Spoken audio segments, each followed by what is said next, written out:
Welcome to episode 62 of the official podcast for Guardian 1, a Destiny group dedicated to the prosperity of Guardians everywhere, no thanks to XSplit. We broadcast live Thursdays at 8 p.m. Pacific, 11 Eastern, right here on twitch.tv/Guardian 1 Network. No help or thanks to XSplit. My name is Remy, and tonight I'm joined by Jez. Good morning. I'm not that used to this being early. Agrios. Greetings, Guardians. And Sharks. What's up? We are going to be talking about all things Destiny, but first, housekeeping. Hello, Guardians. Thank you all for listening to the podcast, however it is that you're choosing to listen. Be sure to follow Guardian 1 on Twitter at G1Net. That's G, the number 1, N-E-T. You can also take a look at the Guardian 1 website at guardian1.net. If you do a search on Bungie.net for Guardian 1, you'll find our forums group, of which we'll also use for both comments and feedback. Once again, you can watch the show live at twitch.tv/Guardian1 Network every Thursday night at 11 p.m. Eastern, 8 p.m. Pacific. If you can't catch the show live, you can search Guardian 1 for the iTunes podcast, as well as go into the Guardian 1 YouTube channel at youtube.com/Guardian1 Network. Guardian 1 is a proud member of the Guardian Radio Network, so be sure to check out their website at theguardiansofdestiny.com. There you'll find all of the different podcasts that's part of the network, including Aim Assist Gaming, TTL Party Chat, Robust Radio, Ghost and Echoes, as well as the flagship podcast Guardian Radio. Guardian Radio broadcasts every Monday night, 10:30 p.m. Eastern, 7:30 p.m. Pacific, on twitch.tv/Guardian Radio. You can also follow their Twitter account at Guardians of D and their YouTube channel, youtube.com/GuardiansofD. That's all I have for now. Moving on. Thank you very much, Hollow River. Lots of Destiny to get to, but first, I would like to talk about something near and dear to my heart, and that is my absolute positively hatred towards XSplit. I'm so furious, off the chain furious right now at XSplit. It's been giving me problems for weeks. And it freezes up my entire computer, and I wish that there was an alternate program that I could use.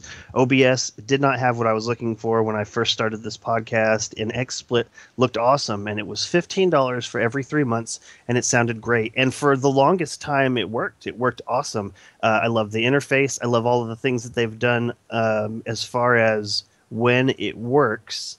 But now it seems like I can't ever broadcast. I can't go into the broadcast settings without it freezing up my entire computer. And so I hate it. I hate it. And I love it because when it works great, and it gives me sweet options, and it's amazing. And I want to do other shows, and I want to create more with XSplit. You know, there's layers of awesome in this that could totally be great. But right now, I just hate it.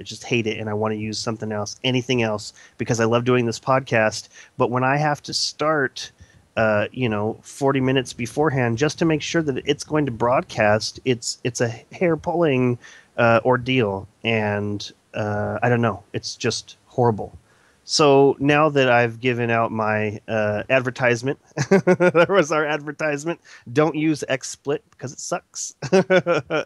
let's get into some conversation about Destiny because that's what this podcast is about. Even though we are 40 minutes into the hour that we were supposed to start at, thanks to XSplit freezing my computer 100% completely. Can't go Control Alt Delete and try and pull it back in. No, I have to start from absolute scratch, and the computer thinks that all hell went loose. I mean, what are you doing in there, XSplit? And why aren't you doing what you did for the first year? For like a year, it worked great. Went 40 episodes without a hitch, and then all of a sudden now every other episode we're launching 40 minutes late because it decides to randomly crash your computer this week. Right? Yep, and XSplit needs to know that this is the PG version. The R-rated version was before we went live. Yeah, the chat had a lot of C's and K's and F's and U's in it. XSplit. But yeah, sorry about that, everyone. I just wanted everyone who listens to this to know that XSplit sucks. That XSplit isn't doing what I'm paying it to do. Like, if this was OBS, I would be like, man, this is what I get for using free software. You know, sometimes it works, sometimes it doesn't. I'm paying for this. I'm paying for this to work, and it's not working. And so just had to get that off my chest. If you want to hate on XSplit with me, let's do it.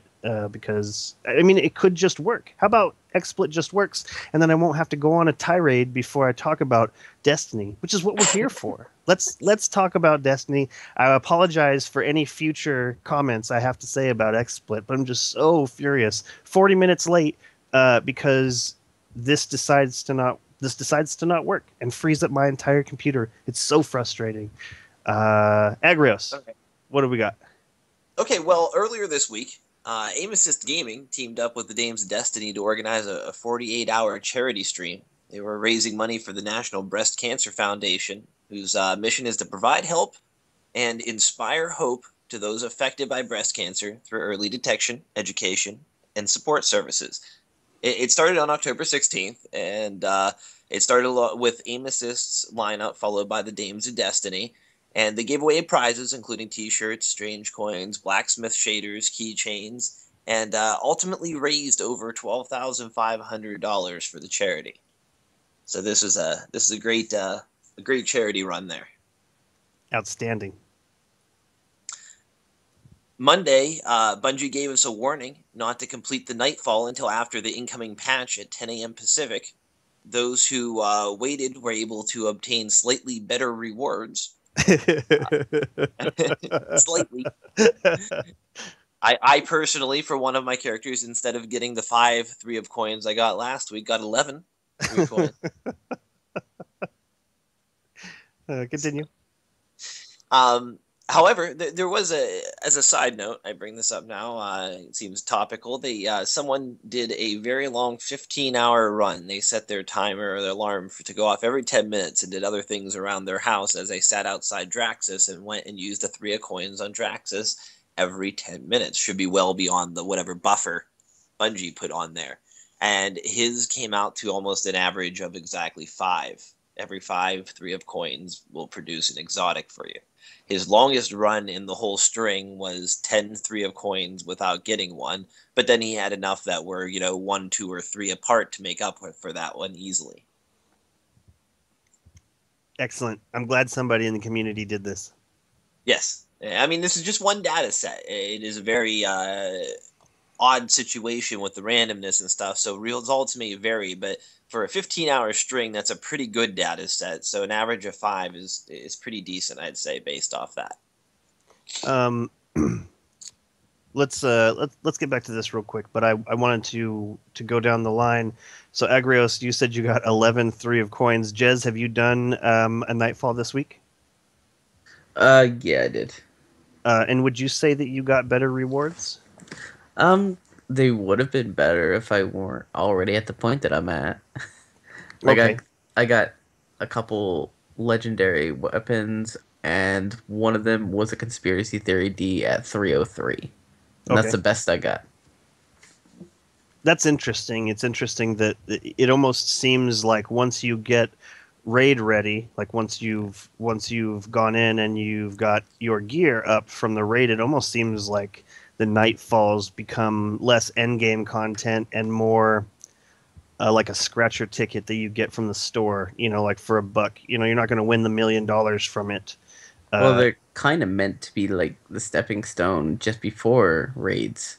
You think so? And but yeah, they are kind of like the lottery now because you were like the only way this is good for me is if I get a 310 exotic for infuse.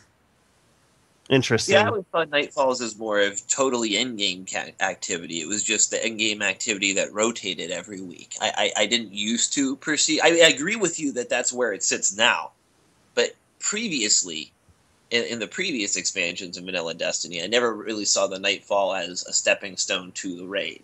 It was pretty close to on par with the raid as far as, like, many situations. I mean, some were easier than others, but...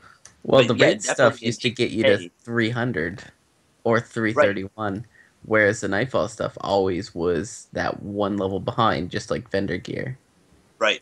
The only problem with that is that so I think what it is that you could still get an exotic from the Nightfall, and it seemed like end game content because it didn't matter specifically that piece of gear's light level. It doesn't factor in the same way as it does now. So yeah, so now it totally seems like a stepping stone, but I feel like that's a huge misstep on Bungie's part, just because the Nightfall seems like it's going to like it's a standby.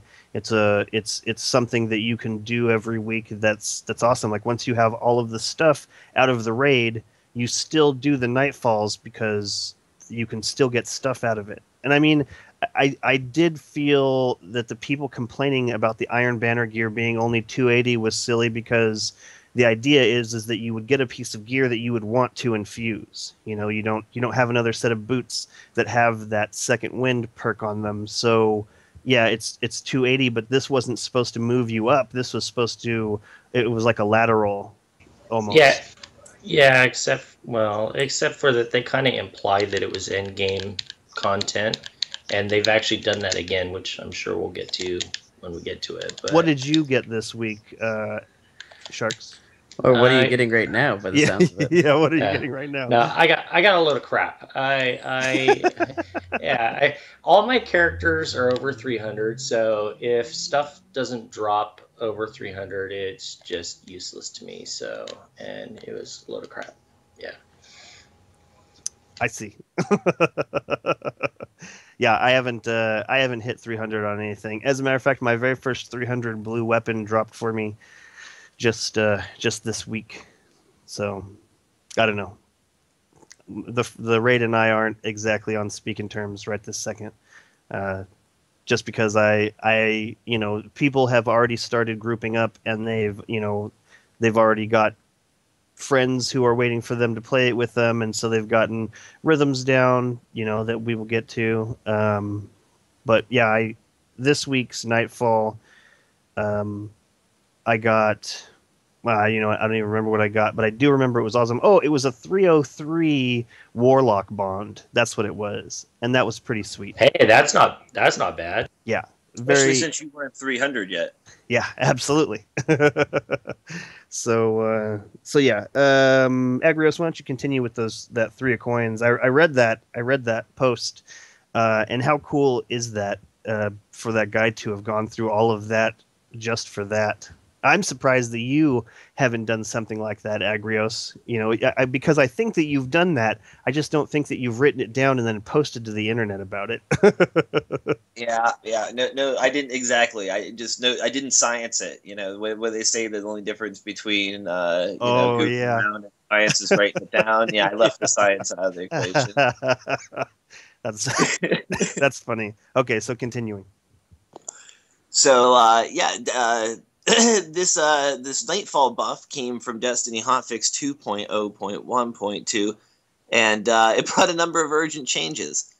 As far as classes go, that infamous Night Stalker bug got squashed. They temporarily removed the extra shots from Quiver to avoid unlimited shadow shots. This is a temporary fix, and the node will be restored in a fixed state in an upcoming patch. So the way they fixed it for the game to save the state of the game and proceed with things was simply to take the perk away from the hunters altogether right now. So unfortunately, they get to lose out on one of their shadow shot options for now. That's funny.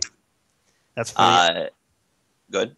I wonder how many people use that to begin with. There was a lot of people using it. There's a big difference ever since the patch went in. It's amazing. Well, even the people that weren't using the glitch, that's the only PvP shadow shot option, really. Nah, I don't use that shadow shot when I'm. I don't use that shadow shot either. Well, I think what Jez is saying is that is the prime PvP choice. Like most of I see what you're saying. Who are like going to max out, like do the right thing, so to speak, for PvP, they're going to be running Quiver, and that allows for a lot more shots to be going on and going out and happening in there in the Crucible. So you figure, for every one of these people previously that had 3 shots every time their super goes off, now they only have that 1 shot. So you're going to see a lot fewer of those flying and a lot, dying from a lot less direct hits. Got it. You know what? Now that you're saying that out loud, I think, I think I might want to run it in, in PvP as well, because it sounds like it might be useful. But I was definitely keeping off of that multi-shot while the error was in place, just because I didn't want to get swept up in in all of those guys' crap. Continuing. So there are also changes to the activities. The daily heroic story, they removed the depreciated quest requirements from Siege of the Warmind and removed depreciated quest requirements from The Awakening. Not 100% entirely what exactly those mean, but I think perhaps maybe they were requirements in the Dark Below storyline that no longer made sense with changes to the world. Does anybody have any clarity on that? No, I wasn't sure what was going on at all. I wasn't sure either, and I haven't really been able to find any answers. It doesn't seem to be that big a deal, but yeah, it was kind of odd. For the weekly Nightfall Strike, they increased the base level of Nightfall Legendary Rewards by 10 attack and defense. So, like Remy got that 303 bond, that would have likely popped at a 293 last week for him. Got it. So they increased the chance of legendary rewards altogether by 10%, from 50 to 60%. And they increased the number of strange coins or 3 of coins awards. Like I said, I got 11 instead of like 5 that I got last week on like the character that I got 3 of coins on. Ghosts have been added to the legendary reward loot table. And legendary engrams no longer drop from Nightfall Strike boss kills. They will continue to drop their unique legendary items, though. So while they buff the end rewards of the Nightfall, if I understand this correctly, they took out that opportunity to get that random purple from the boss himself. So although they made the end rewards better, there's also something they removed. So it doesn't really seem like that much of a net improvement to me, to be honest. Wait, you're saying that they removed the end result of a strike, like the bonus purple? Right, the bonus purple that each character would get that would pop out of the boss itself on the Nightfall. It says, legendary engrams no longer drop from Nightfall Strike boss kill. Engrams. Not the bonus item. No, right. It says they will continue to drop their unique legendary items. What I'm saying is they may have increased the how good the end reward of the Nightfall itself is, but you're also getting 1 less legendary for running your Nightfall. So, like, the net overall reward doesn't seem like that great of a deal to me. Because before, when you'd run the Nightfall with each of your characters, there is this extra legendary engram that would pop out of the boss when you would kill him at many times. So, yeah, it feels like a step backwards. I get that there has to be some kind of balance, but I don't know. They made the Nightfalls harder, and then they made them harder with fewer awesome rewards, and now they've tried to balance it out. I don't know what's going on down there. I do know that overall I've gotten many more many more legendaries coming my way than I had in year one. So overall, I would say there was a much higher drop rate of legendary.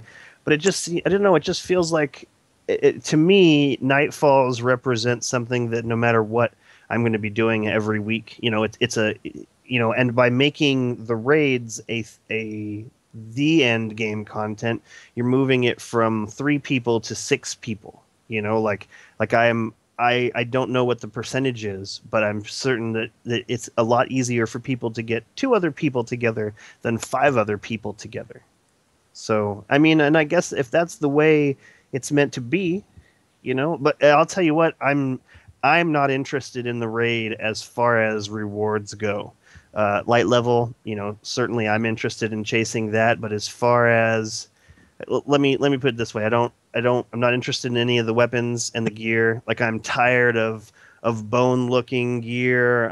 It's with Crota. I was sick of it in the first week. Of looking at, here's some dinosaur parts connected to this gun. Like, it doesn't appeal to me.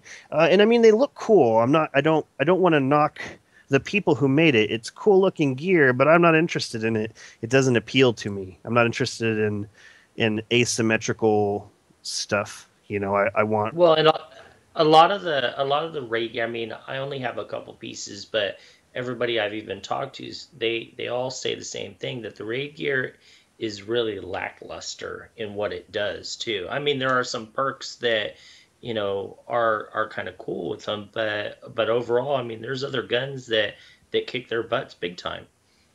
So the gear isn't what I'm in for it for. But I will tell you that the very first part of the raid, I helped figure out, and that is what I'm looking forward to. Like that, it's that feeling of figuring out, like some kind of puzzle. I think it's the reason people do things like Sudoku.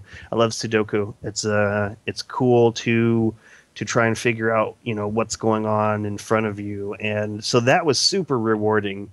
I barely made it into the third part of the beginning of the raid, and playing it was a lot of fun, but I'm not at all interested in that. I have actually switched my focus of interest to Iron Banner. Played the hell out of Iron Banner this last week, and I'm super excited about more Iron Banner.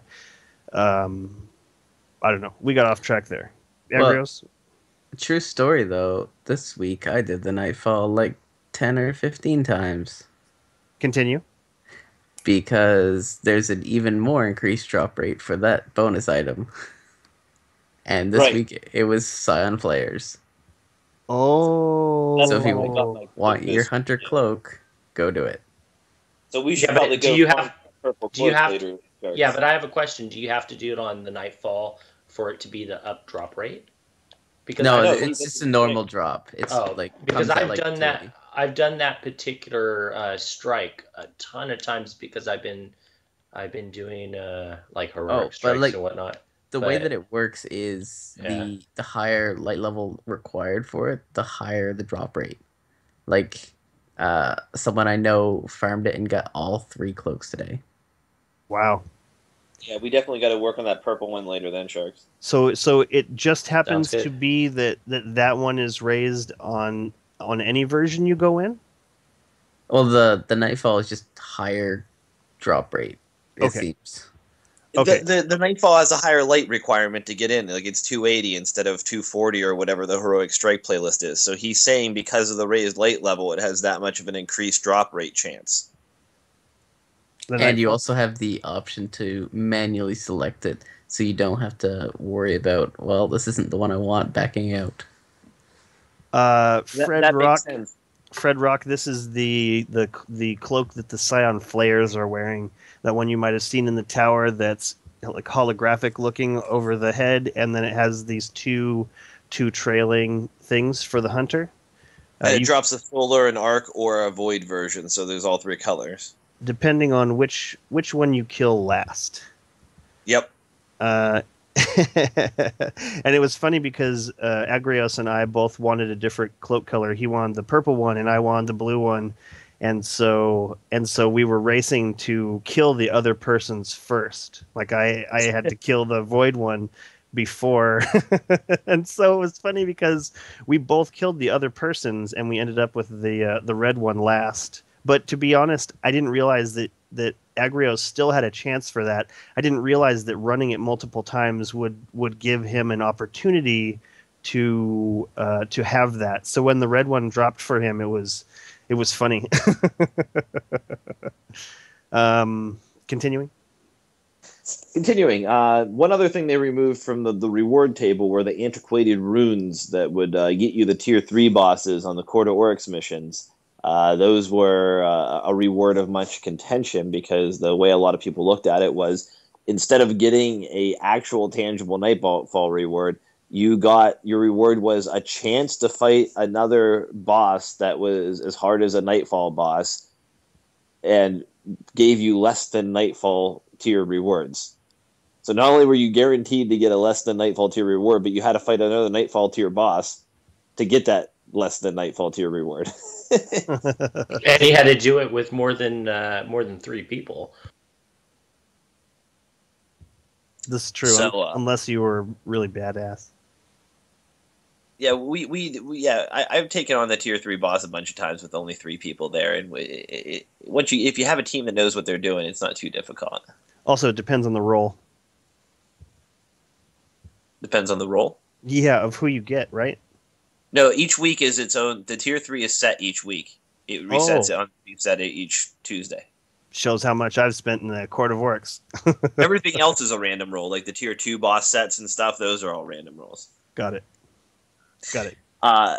So they made changes to King's Fall. They didn't really make so much changes as updates, and that's the King's Fall hard mode, as we said, was going to launch at 10 a.m. Tomorrow. Recommended light is 310. The King's Fall hard mode has the following changes. The King's Fall hard mode rewards will drop up to 320 light. And Oryx and hard mode will guarantee a raid item drop each week without requiring any moldering shards. Oryx in normal mode will still require moldering shards. Moldering shards can drop in King's Fall hard mode, but only if a character hasn't cleared King's Fall normal for the week.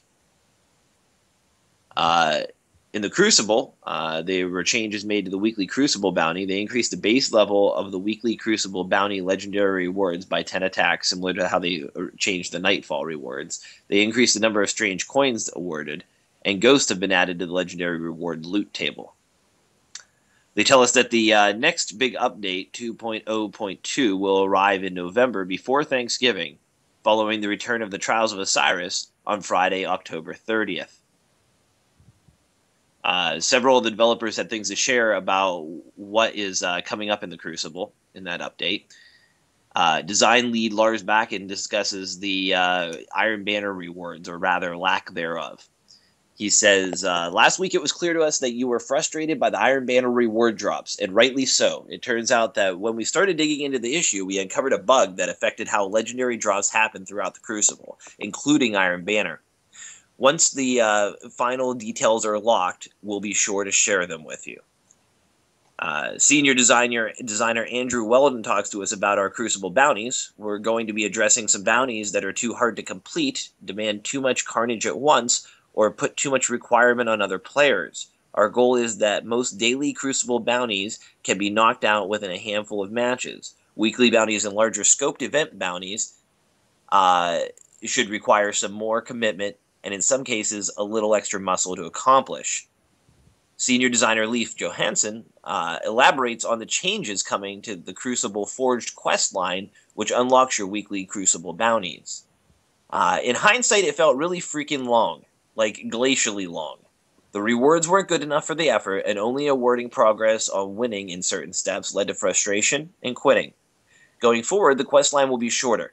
Completing matches will give you progress in most cases, and will be giving you more freedom to choose how you complete it. Instead of having to complete a quest one at a time, you can complete multiple quests all at once.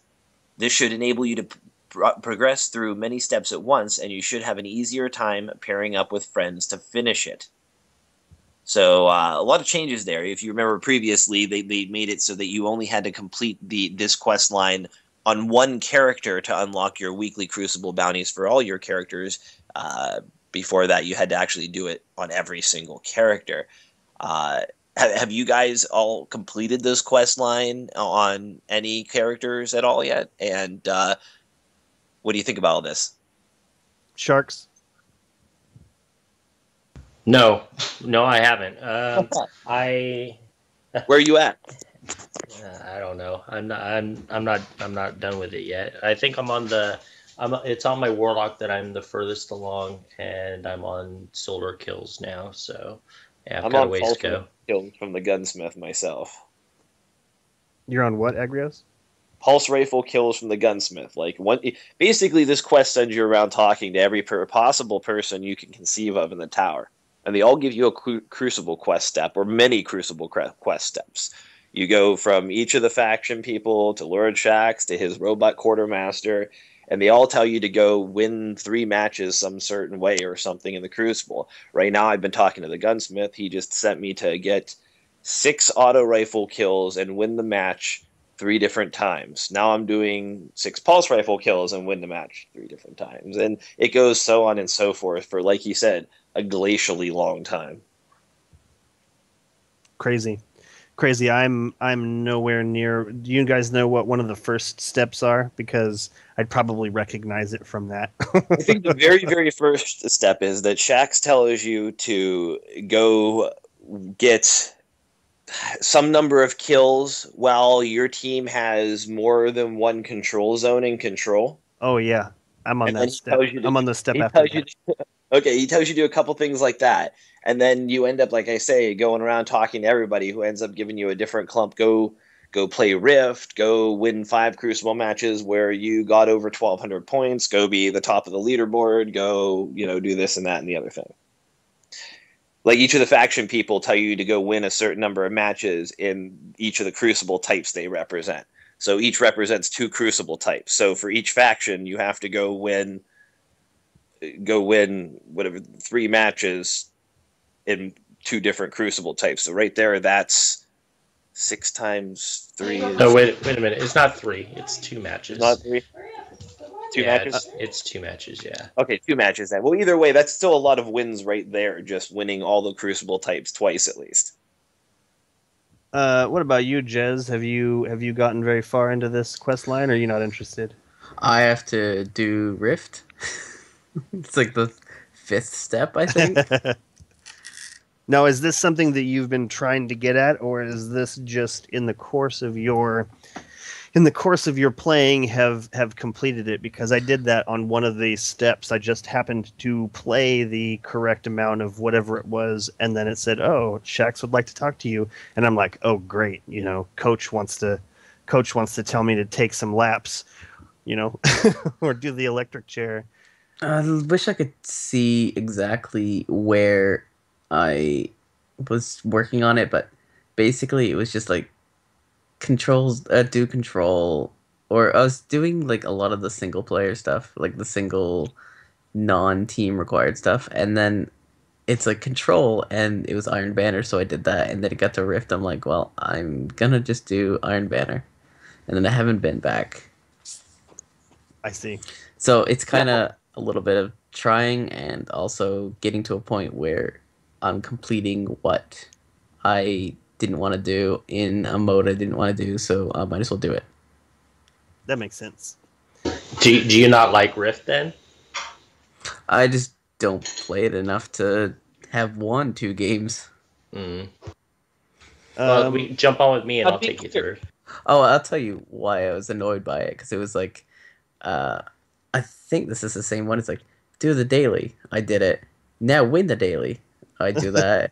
Now win 4 more dailies. It's like, yes, exactly. Yeah, win 4 matches in the daily playlist. Yes. Yeah, that was a pain in the butt. Yep. So it sounds like what they're going to be doing is turning it into something where it will be like, it will show you all of these options on one list. So like what you just listed off was finish a daily, and then win a daily, and then win 4 dailies. It sounds like they will put those all onto one list, So you'd win 1, and then, or you'd complete it, and it would like win one, and it would count for your 4, and you just have to do 3 more. Yeah, and I feel like I feel like those particular bounties are really awesome, like the Iron Banny, Iron Banner, um, those orange ones or brown ones. They had many things that you could just tick off as it was going through, and I think that I don't know if they feel like it's glacially long.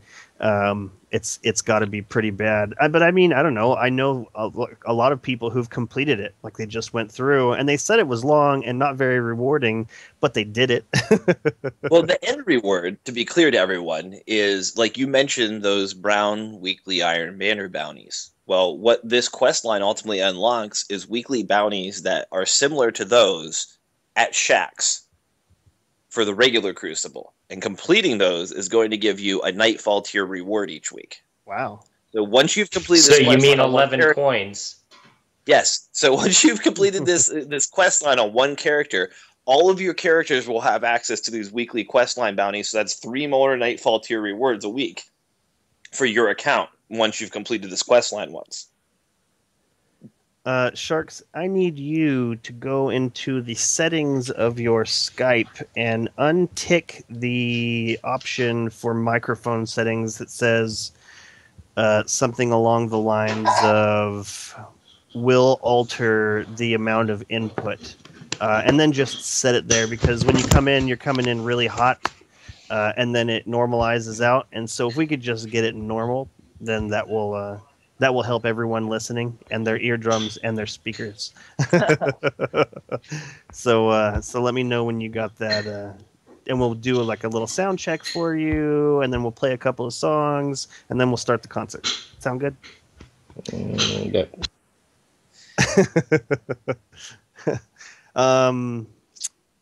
Yeah, I'm I'm keeping those Iron Banner, the ones that I didn't use. I'm keeping those ones just in case it turns out that they're still good the next time Iron Banner comes back.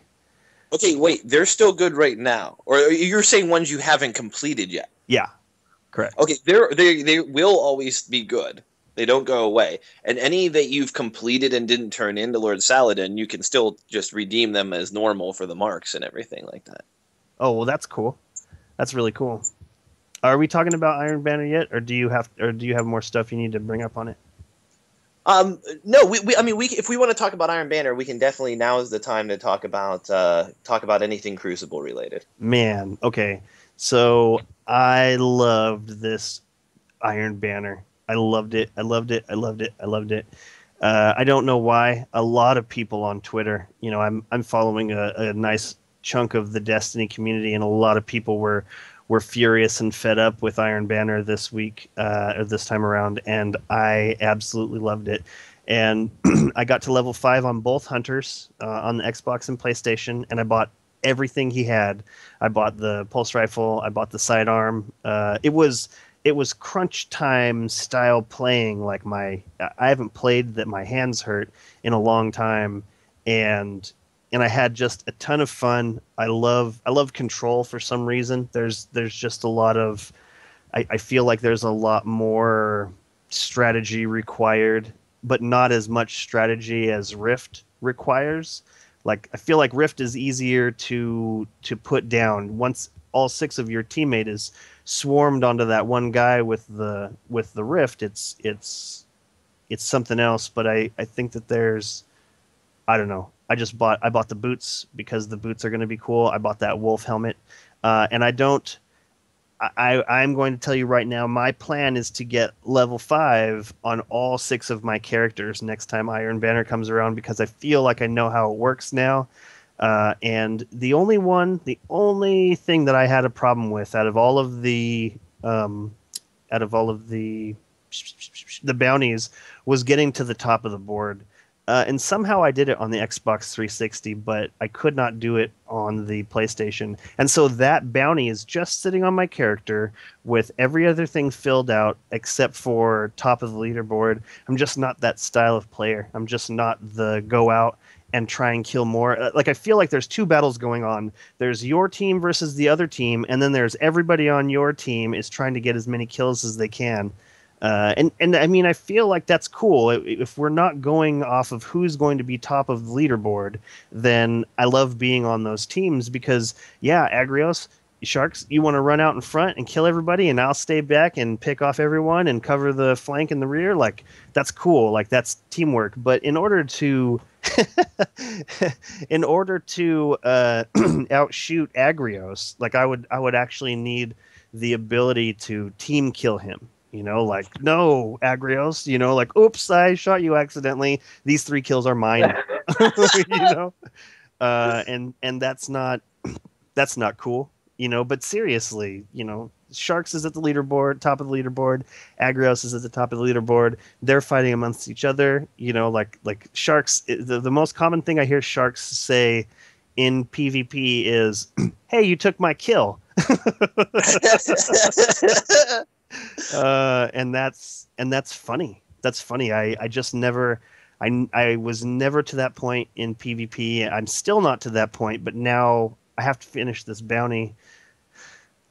Sharks, are you there, Sharks?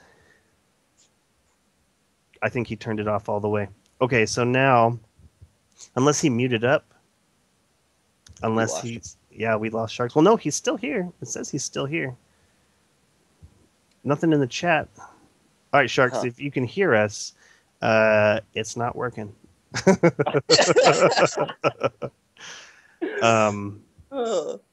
So yeah, let's hope that he gets back to that. Jez, did you play much Iron Banner this time around? I got my Hunter to 5 and my Titan to like 3, but I kind of just wanted the Pulse Rifle and the Cloak, and I was good with that.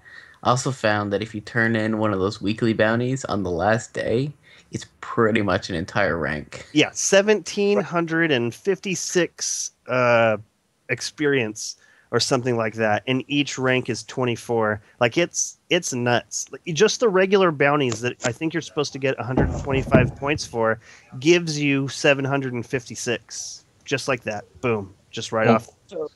Okay, I'm back. Did that help? That did help. Yeah. So turn your... Are you still in the settings? No. I would suggest keeping those till the end because it's not like you. What the heck? Sharks brought home a seal. It's not like those bounties are going anywhere, so it's not like they're going to be replenished with something new. So I would keep those until you absolutely need them, or if you know that they're going to push you to your max. Right, absolutely. Or if you need those 25 marks and you don't care that you will get more rep. But yeah, that's a great point. And that's something that Agrios told me. And so I did it. It was rough. It was rough waiting because I wanted to turn them in. Here's this bounty that says done.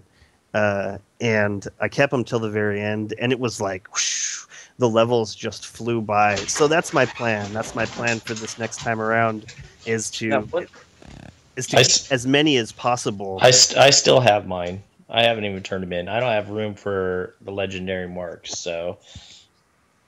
Now, one note is you're going to want to probably turn those in before the next Iron Banner hits, if you can, because otherwise you may just miss out on the ability to take the new weekly bounties because you've already had these ones when you entered into that week if they're duplicate bounties. They're live. But then it wouldn't matter because then you've done them. Yeah, but you miss out on getting those marked then. If you have them now and you redeem them, you'll get the mark. Then the Iron Banner comes around again, you can pick them back up for another 75 marks. Yeah, but what I'm going to use my marks for, I'm going to use my marks to buy engrams from the Crypt Dark, and he's going to give me something. Oh, thanks. I'm not talking about you. It sounds like there's a Tom and Jerry cartoon going on in the background, Sharks. It definitely sounds like a dog on hardwood floor. That's what it is. So yeah, I absolutely loved Iron Banner. Sharks, how far did you get on the Iron Banner?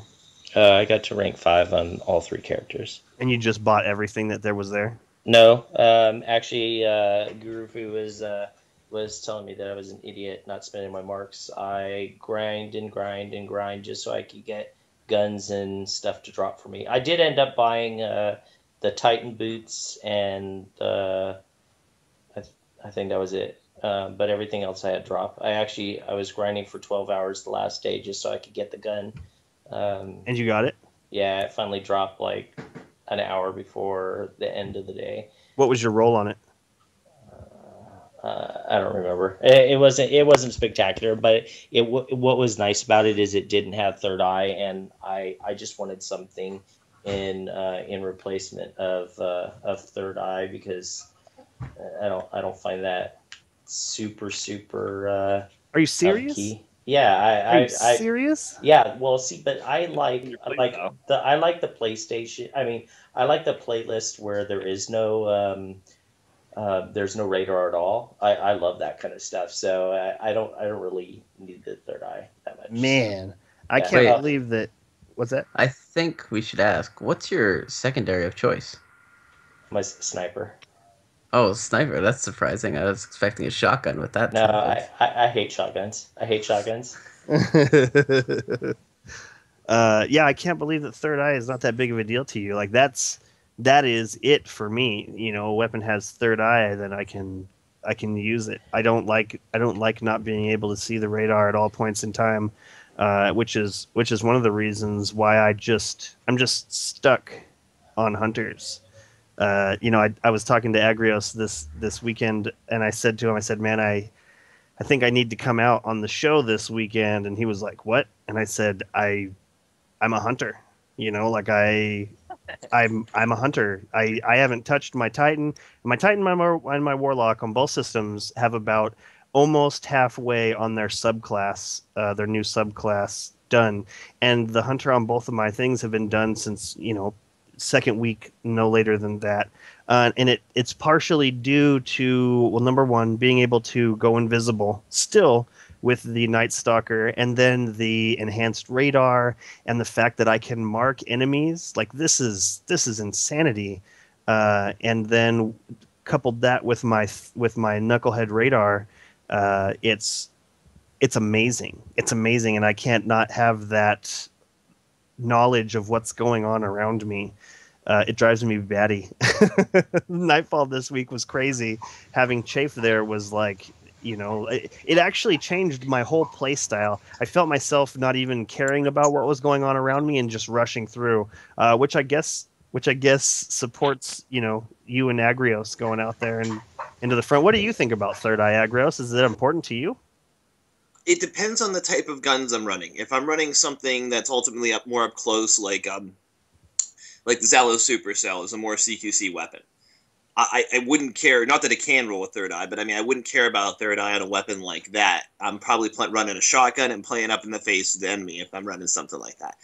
On a scout rifle or a really long distance pulse rifle, I would love it, because if I'm going to run that kind of setup, I'm probably, in my long game, going to camp just a little bit more, you know, watch for dudes to come around the corner and down a long hallway type thing, and being able to stay ADS to my target while still making sure I'm not getting flanked, I find quite helpful. Gotcha. What do you think, Jez? Third eye, good, bad, other?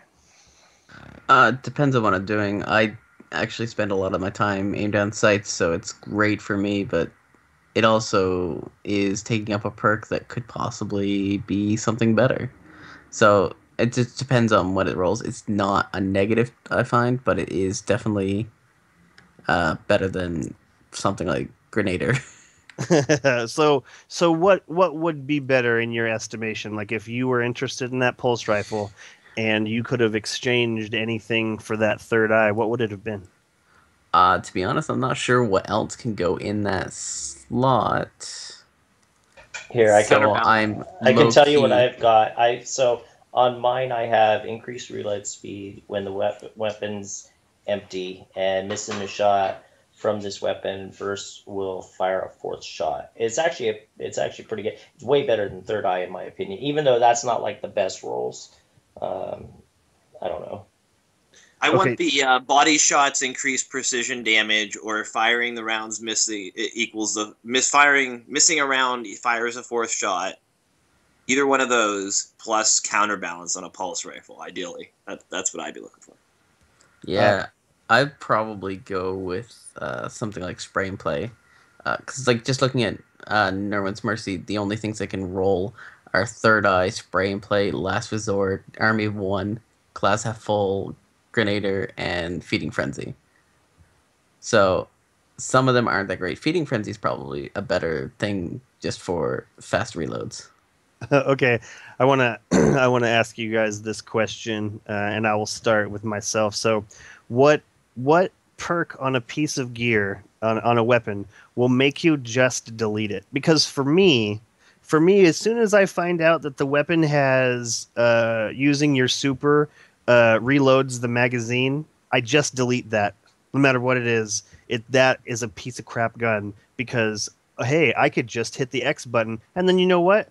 It will be reloaded, in a shorter amount of time than it would be to use my super. Like I can't have that on a gun. I need anything else other than that on a gun. Sharks. Either Third Eye or Grenadier, or however you say it. Agrios.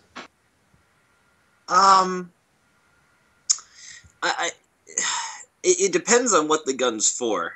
Part of it, because like there's perks that I only like for PvP, and there's perks I only like for PvE. I'm having trouble thinking of one right off the bat that I just think is absolutely horrible. Jez?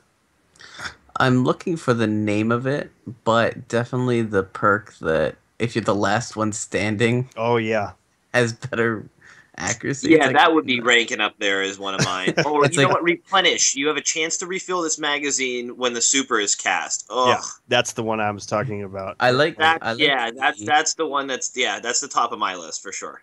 Because I use the Seal to Hamkara's Grasp, I've grown to love the perk that on melee kills has a chance to reload. Yeah. I mean, it's so like niche, but it's so satisfying to be able to punch something and be like, "Ha, I can shoot again." When you run out of ammo, your first instinct is, "Oh, this thing stole my face. Punch it." Yeah. Alrighty. I was just curious out there. Yeah, replenish. What a horrible perk. You know what? How about when you cast your super, all of your weapons are reloaded? That isn't still going to make me want to delete that weapon, but not as quickly as before. I might hesitate like a half a second longer. No. Okay. Agrios, moving on. Or continuing or whatever it was. Oh yeah, I was talking about the Iron Banner and how much I love it. I can't wait for it to come back. Not super excited about Trials of Osiris because I do my best work in a team that is... I do my best work in pubs and pickup games. Like I just join, and then I'm just a player on a team, good, bad, other. There was no fault of all of us. Well, no, you know why that is? I do better on pubs too, because you're getting match made just based on you. Whereas when you play with Sharks, you suffer from the same problem I have. Sharks is freaking awesome in the Crucible. Why do you always say that? Why you do that to us, Sharks? No, listen. It's not Sharks' fault, but because he's good. He's really good. He's at the top of almost every match I ever play with him. There's very few instances where he's not the top of the team that we're on. He is better than me. Those are not questions. I'm not talking about how much or in the grand scope of the whole world like how Sharks is, but relative to me in the games we play, he's usually atop the leaderboard and better than me. Therefore, when I'm in matchmaking with him, I'm getting paired against more skilled combatants than I would when going solo because he's so good. I have a tougher time and have a worse KD when I run just me and Sharks than when I run by myself. When I run by myself, it's rarity that I'm not at the top of the leaderboard with a 2.0 something KD. So that's everybody. You'll find this story a lot of times if you go and look on, the subreddit or, like GameFAQs message boards. This question's asked by many people and answered the same way by many people. It's because of the way their matchmaking works and the point values it assigns you as a person. You know what? That would also go along with why you're at the top of the board when it's just you and me running. And I like when I run with you, Agrios, I stay in the same spot, some like third from the bottom, but like my KD is awesome. Like I'm not out there trying to kill as many people as I can. I'm trying to hold objectives. I'm trying to assist people. Like I get unsung hero like every 30 seconds. Yeah, but that's awesome though. I find a happy balance. There'll be many times where if I'm not at the top of the leaderboard, well, there's many times that I've been the top of the leaderboard, but with nearly 10 fewer kills than the people in second and third place, just because of my captures or all that type of extra point type stuff. Got it. So I like to try to find that happy medium if I can. Alrighty, continuing. Okay, so we're going to step away from the Crucible now, get back into the PvE side of things. We mentioned before, tomorrow, Friday, October 23rd at 10 a.m. Pacific, Kingsfall Hard Mode will go live. We talked to lead raid designer Gavin Irby, who has been involved with the raids since the Vault of Glass. He talks about what we can expect. He starts by saying, I don't want to spoil the actual mechanics. Instead, I'd like to describe our process for developing hard mode in King's Fall. For a long time, we play-tested internally in hard mode, treating it as the default experience. Once we were satisfied, we removed them to arrive at the raid you have already played. He continues by explaining how hard mode will be different. You've had to hone your strategy. You've had time to hone your strategies and to develop a rhythm.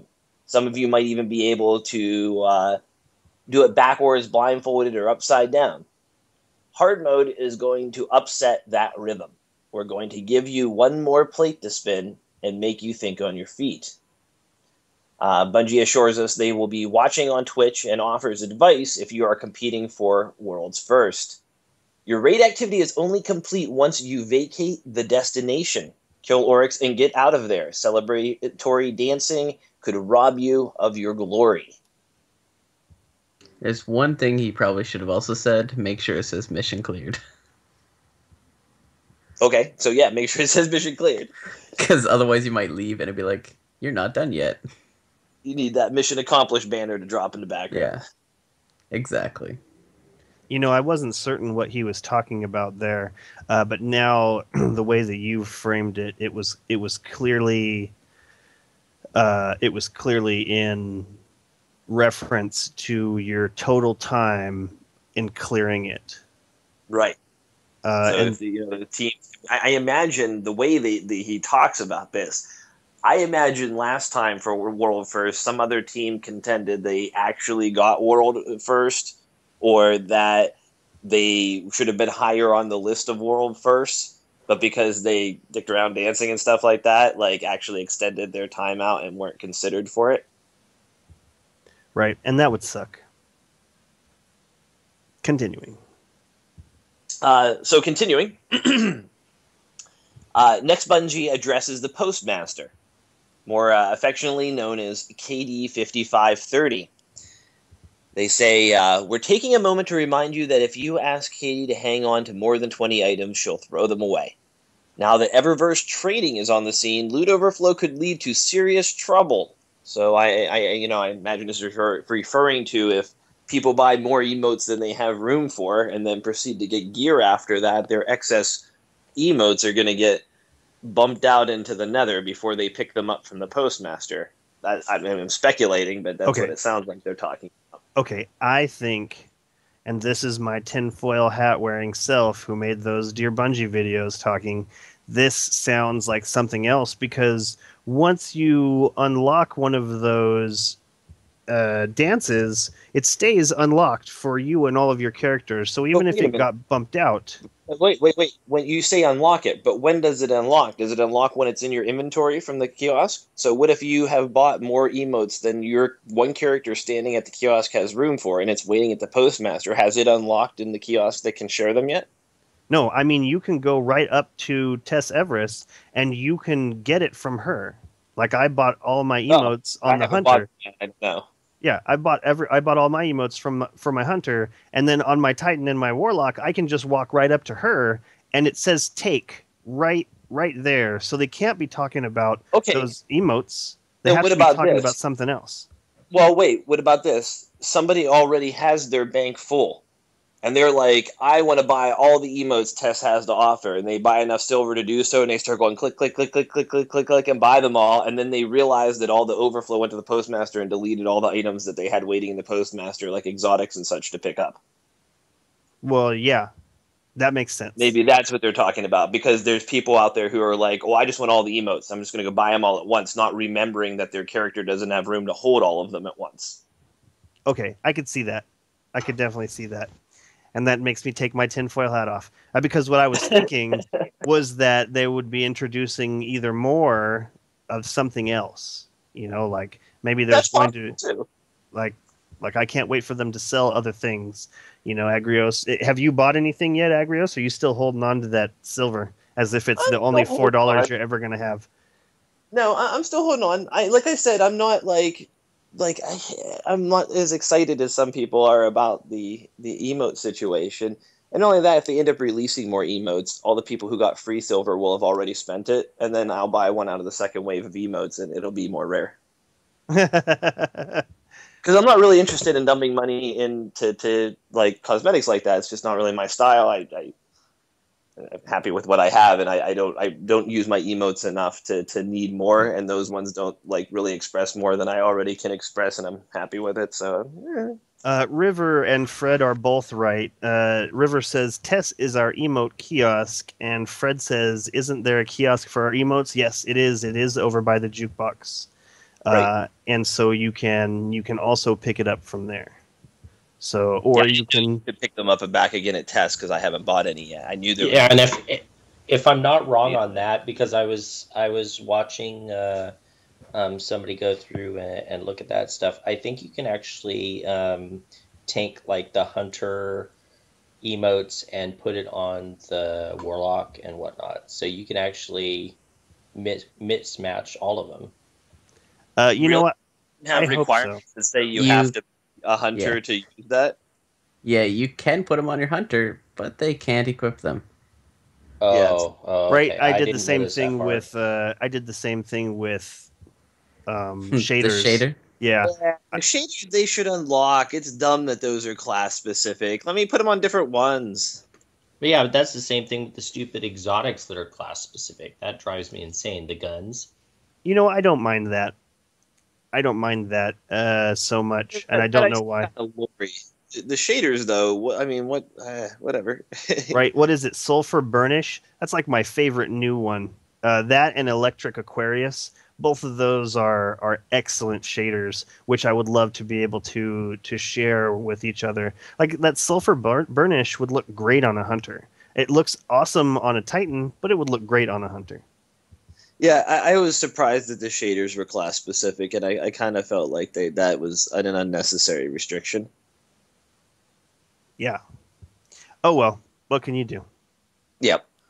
So wrapping up the weekly update this week, we have, of course, the movie of the week. Last week, I at least want to give mention of last week's. We ran out of time, and there was a good lineup of videos last week. You should go check them out, including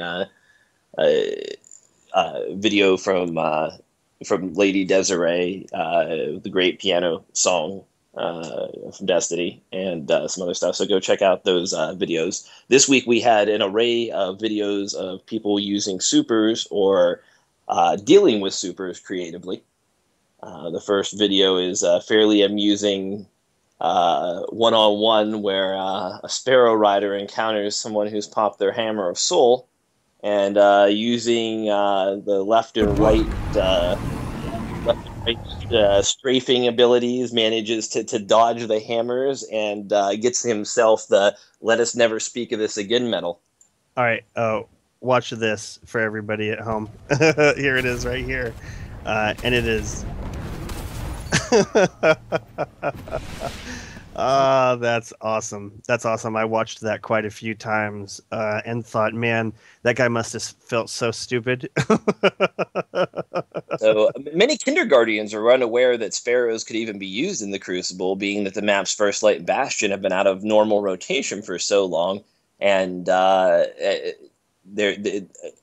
a lot of people are also unaware that there's a medal specifically for killing a guardian with your sparrow, and that's the Never Speak of This Again medal. Yeah, the one medal that Agrios has that I don't.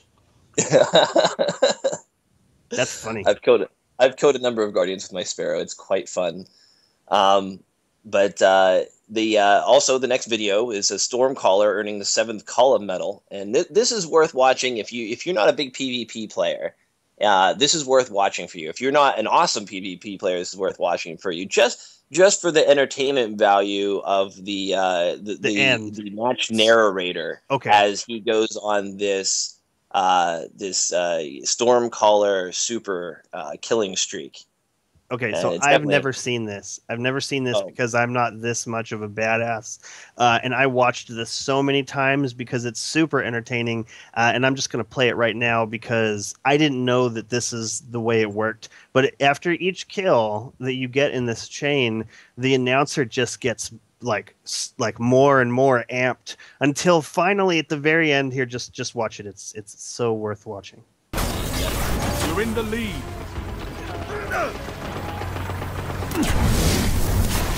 Lost the lead. 2-for-1. Triple down. This is amazing.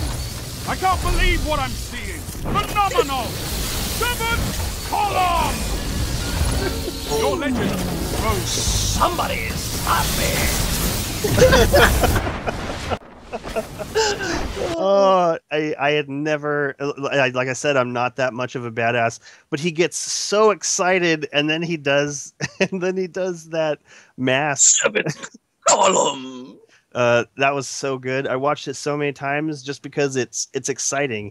I've started creeping up into the triple kill area, and so I've heard him begin to get amped up about it, but I've never seen it like this, and it's just so entertaining. Like it makes me want to try it. It makes me want to do it. I don't have any. Well, a lot of this came with a recent update. He wasn't always quite so excited. He didn't quite talk about everything the way he talks about it now. In fact, there's also new one-liners whenever you get a 10 kill streak in the Crucible, or an Iron Banner and whatnot. He drops a line on you, and they're pretty entertaining. Like just you'll get the 10th kill and not even realize you hit the kill streak, and he'll be like, "If I could fight like you, I'd end war." That's awesome. That's super awesome. Yeah, what a great video. Definitely. At first, I thought that should have been the movie of the week, but this is something that people can just go out and get. But like dodging both, all of those hammers and then running that guy over, I could see why he got winner of the week. But I don't know, definitely worth watching. Not as worth watching as River's unboxing video for the PlayStation 4 Taken King Edition. Like that is good TV. And sometimes I turn it on just to cheer myself up, like, oh man, dirty diapers and, can't play video games, everyone's screaming. And then it's like, you know what? I just need to watch River say, enough of this, time to get to the unboxing, and then a minute and a half of him dancing. That's hilarious. And then a minute and a half of him going, this was a bad idea.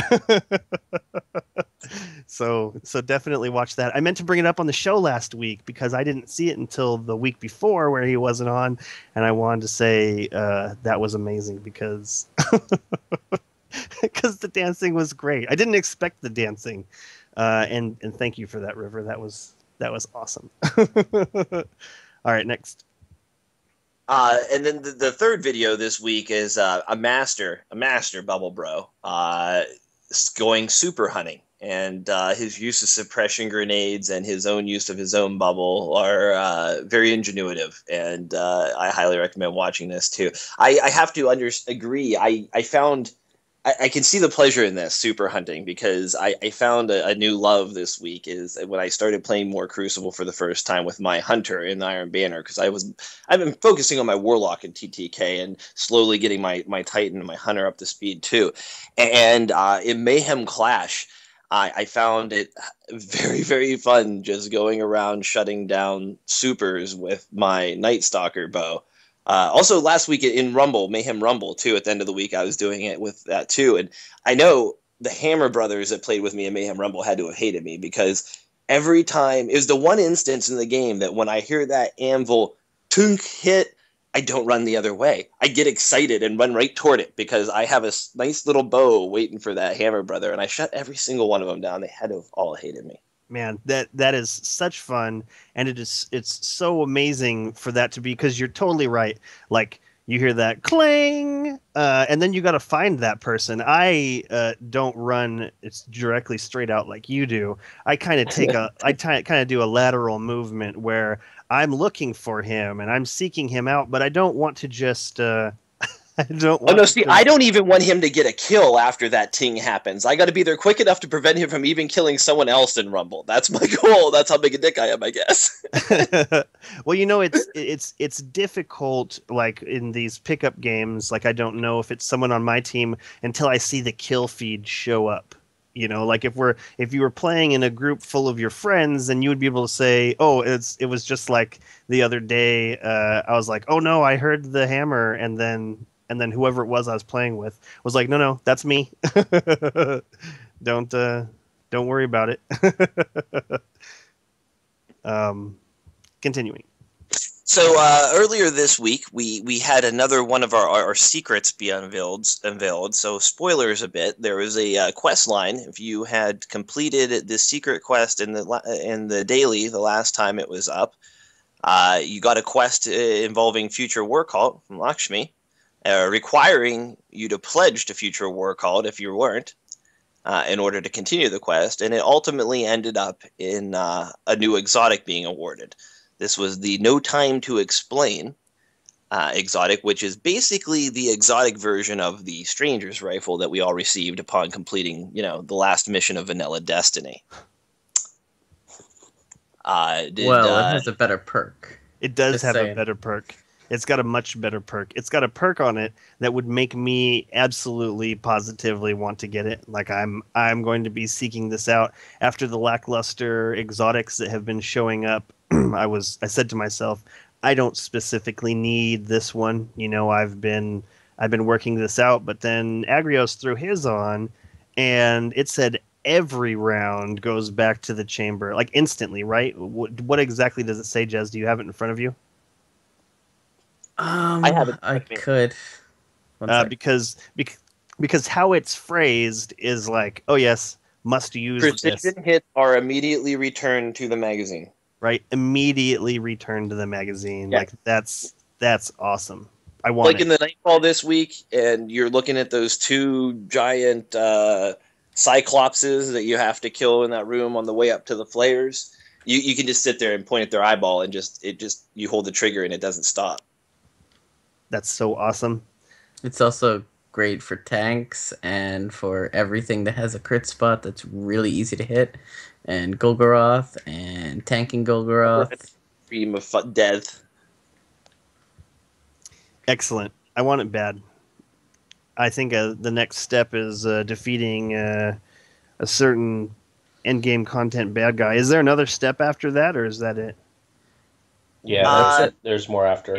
Okay. Pretty much at the end. You're pretty close to the end. Okay.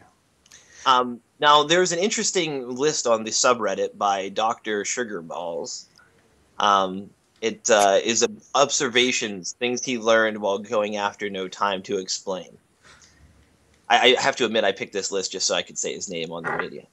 Was his first thing he found out was that he probably should not be practicing medicine with that name? Or he needs to charge much more. Yeah. His list of observations. Vault of Glass is still fun. Kindergardians, even at level 40, have a hard time keeping Vex off a sync plate. If you use your sword to kill a fanatic, expect to get marked. Sword does not block Ritual of Negation. Sword does not kill the Templar well. A team of 5 with swords can stroll pleasurably through the maze. Rick Grimes and Gorgons on sight. Level 40 Kindergardians cannot solo a portal. Swords block Atheon's blast. You can kill Atheon with the sleeper in one run, which my team did as well. We had 3 people in the group with sleepers, and the first time we popped out of portals, Atheon went down before his timer was up. Woo, woo, woo. That's it was crazy. awesome. And I still get mad when all I get is Chatterwhite. What are you waiting for? What are you waiting for? What am I waiting for? Yeah. For what? Well, you said you still get upset when all you get is Chatterwhite. Are you waiting? Reading Dr. Sugarball's list of his 10 observations of things he learned from the No Time Explained. That was number 10. I in fact did get mad when I got Chatterwhite too, but it was more of a for old time's sake. I actually exclaimed that. I'm like, everybody's saying, I got this, I got that. I'm like, I got Chatterwhite. Awesome. So, yeah. Also, this week, we had a Kotaku article come out. One thing else about the quest before I go on to this. Somebody else pointed out that now they had to join Future War Cult for the No Time to Explain exotic quest, and now they can't wear their 310 exotic Dead Orbit cloak for the hard mode raid. Oh man! Until next week. Oh man, he could still infuse it into something else. I mean, I don't suppose he wants to do that. You lose your one and only exotic Dead Orbit cloak that you can't replace. Wait, can't you get it? Is it not? You can't get it from like the armor. Press reward. I know, but it's you can get it from the exotic armor kiosk. Oh yeah, you could buy it over there, but it wouldn't be 310, right? Yeah. It would come he would back also as need something else pretty high to infuse something else up to 310, because he'd have to get another another class item, another cloak up to 304 before he could infuse that into it and still have it turn out 310. That's sad. Sucks to be you, my friend. My thoughts are with you. And also, before I go to this Kotaku thing, yesterday on Jeopardy, there was a question, or I should say, I guess, an answer was posed. If you want to be a guardian of the last city on Earth, you have a date with this game from the creators of Halo. So Destiny was, in fact, a Jeopardy answer. Very cool. You know what, though? I felt like it was kind of rotten just because, I don't know, if you've never heard the phrase, I have a date with Destiny, then that was a question that was legitimately, you had to know what they were talking about. But I mean, I think that was the category, though. I think the category was probably colloquialisms or something like that. Yeah. Very cool. Very cool. Continue. So earlier this week, Kotaku released an article, "The Messy True Story Behind the Making of Destiny." And this article was an in-depth look into some of the questions many of us had about what exactly happened with Destiny prior to launch. I mean, a number of things were known, such as the story being, rewritten less than a year before launch, that the game launched a year later than the original contract had stipulated that it was going to launch originally. And we had some comments from writers saying things such as that the grimoire didn't even exist 9 months before the product was shipped.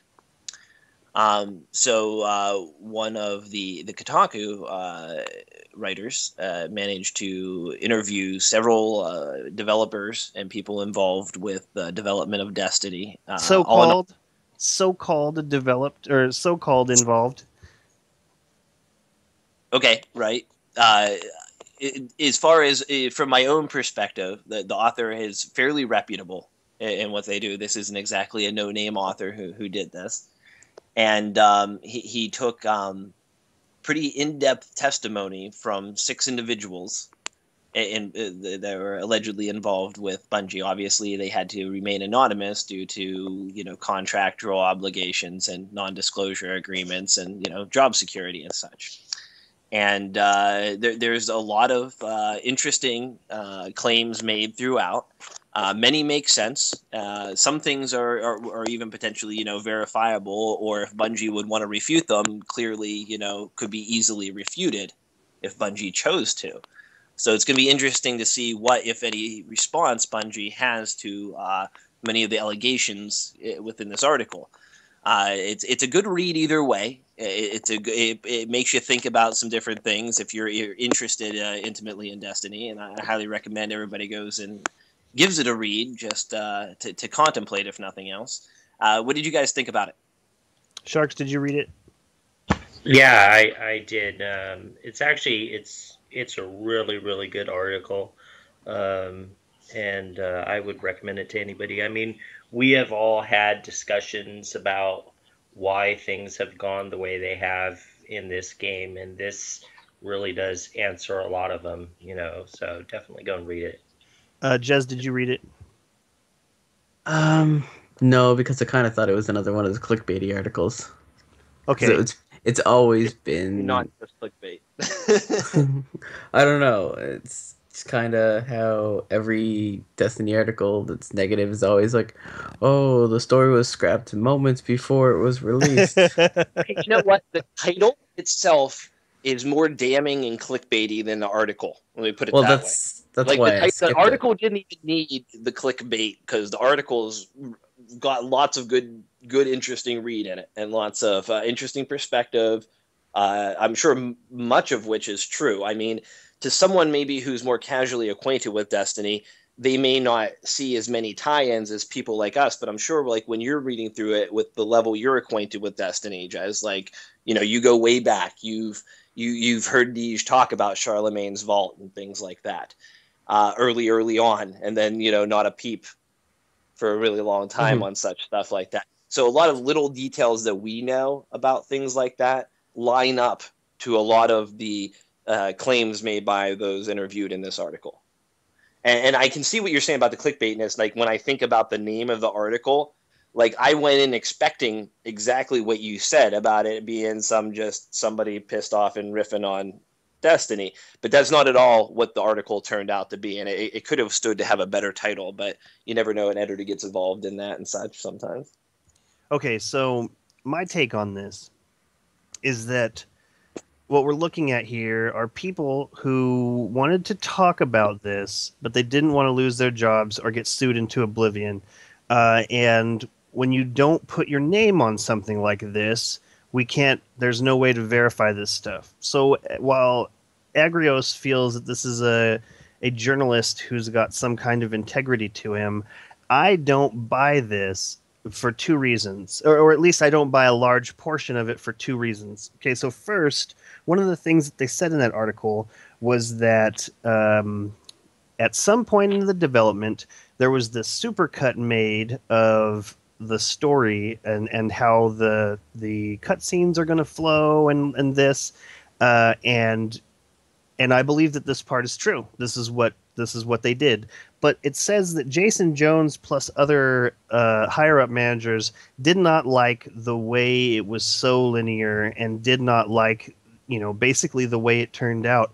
And the reason I don't believe this is because this is Jason Jones's baby. This is something that he's been intimately familiar with since the very beginning. It's his vision. It's he is Destiny. If there's any one person who is Destiny, he is Destiny. And for him to be so far outside of what's going on with the story that these other writers are writing, it just doesn't make sense to me. I don't buy it. I don't buy that all of a sudden, oh, wow, I don't like that this is going on like this. Like, he would know. He would know what's going on with this because this is his baby. I know that there's tons of stuff to oversee and even more to write and even more, all of this other stuff. But for him to be that far out of the loop doesn't make sense to me. I don't buy it. So I tried to look that part up in the article, and I couldn't find exactly what you were talking about because you were telling me about that the other day, and I found the part about the supercut, but I didn't find the part where it says that he was out of that him specifically was out of the loop on things. Okay, I will look it up again. Okay. And then the second part that I don't buy is that the tools were so unwieldy that it took people all day to move something that you could only move 2 inches. And the reason I don't buy this is because this is the same studio that was able to put together Forge, which was a level editing, creating suite. It was a suite of tools where you could go in and put blocks of terrain, and then instantly, with the press of one button, drop into this map and play it. Like it was instant. So to believe that this studio that was capable in 2007 of doing this, of making something that end users could create with, it just doesn't make sense to me. And Agrios's response to this was that, oh, well, maybe they thought they were badasses. And, okay, maybe they did think they were badasses, but this is not...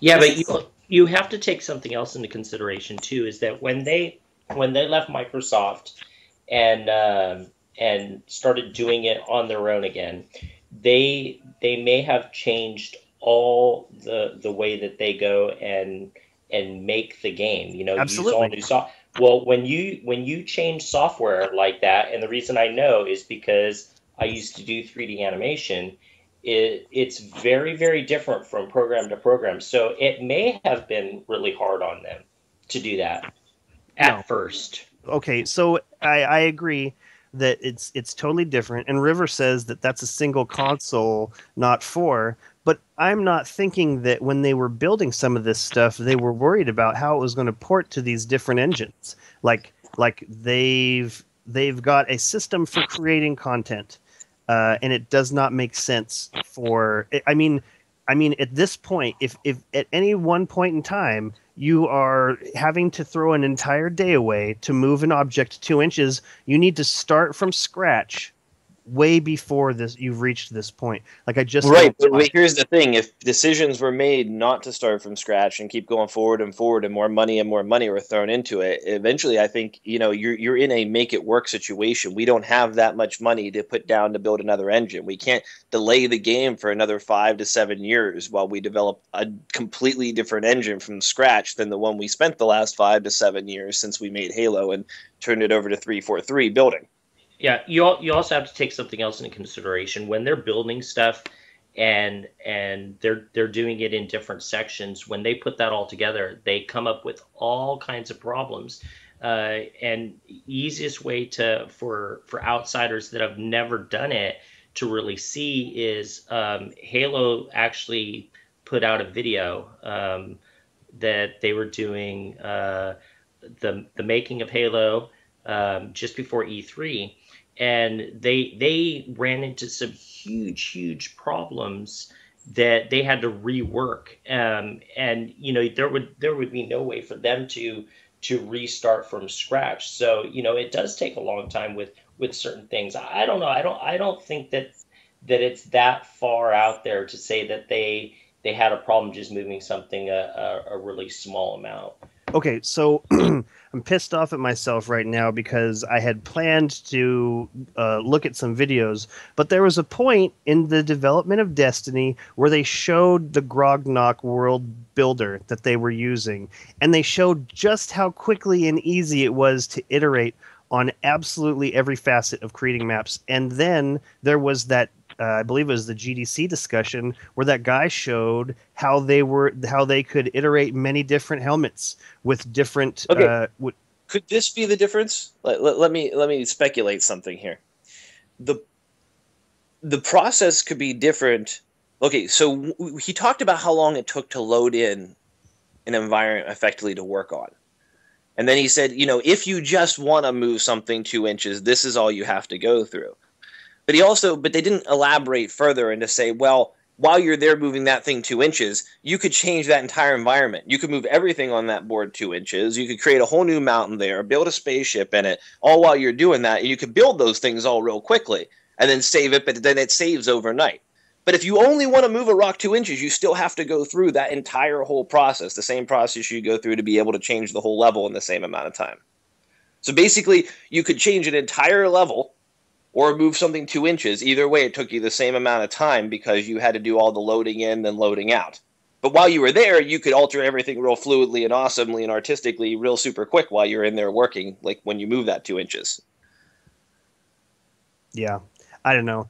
I don't buy it. Jez, you were right to not read it. I disagree. I think it's very much worth a read. No, and you know what? Agrios is right, because as far as clickbait titles go, it was a really good read. But I just don't buy it. Like I just don't believe. Like, some of the facts are true. Some of the facts are true, but these are facts that were already known.